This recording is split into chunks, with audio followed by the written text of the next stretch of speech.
Hi.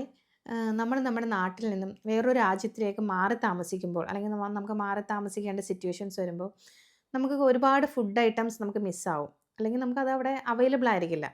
Available ആണെങ്കിൽ അതിന് വലിയൊരു വിലയാണ് നമ്മൾ കൊടുക്കേണ്ടി വരുന്നത്. അപ്പോൾ പലപ്പോഴും നമ്മളത് വേണ്ട ഇത്രയും റേറ്റ് കൊടുത്ത് മേടിക്കണമെന്ന് വിചാരിക്കും. ചില സമയത്ത് നമുക്ക് നമ്മുടെ ആഗ്രഹം ആ ഒരു തീരുമാനത്തെ മറികടന്ന് മുന്നോട്ട് പോകും. അപ്പം അങ്ങനെ മുന്നോട്ട് പോയപ്പോൾ വാങ്ങിയ 2 ഐറ്റം ഞാൻ നിങ്ങളെ പരിചയപ്പെടുത്താം. അതിൻ്റെ റേറ്റ് എന്ന് പറയുന്നത് നമുക്ക് ഊഹിക്കാൻ പറ്റുന്നതിനപ്പുറമാണ്. അപ്പോൾ 2 ഐറ്റം എന്ന് പറയുന്നത്, ഒന്ന് നമ്മുടെ മാമ്പഴമാണ്. അപ്പോൾ ഇവിടെ മാമ്പഴം ഇന്ത്യൻ സ്റ്റോറിലാണ് ഈ മാമ്പഴം ഞാൻ കണ്ടിട്ടുള്ളത്.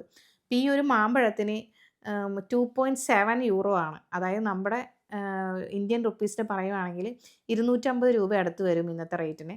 അപ്പോൾ ഈ 2 മാമ്പഴത്തിനും കൂടി 5.5 ആണ് എനിക്കായത്. അതായത് രൂപയാണ് ഈ 2 മാമ്പഴത്തിനായത്.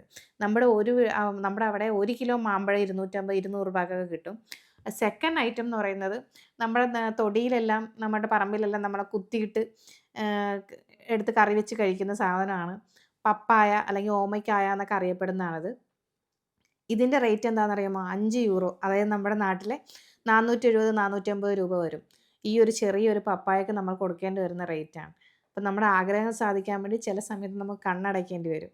അപ്പോൾ ഇങ്ങനെയുള്ള സിറ്റുവേഷൻസ് ഉണ്ടാകുന്നത് നിങ്ങളുമായിട്ട് ഷെയർ ചെയ്യാമെന്ന് വിചാരിച്ചു.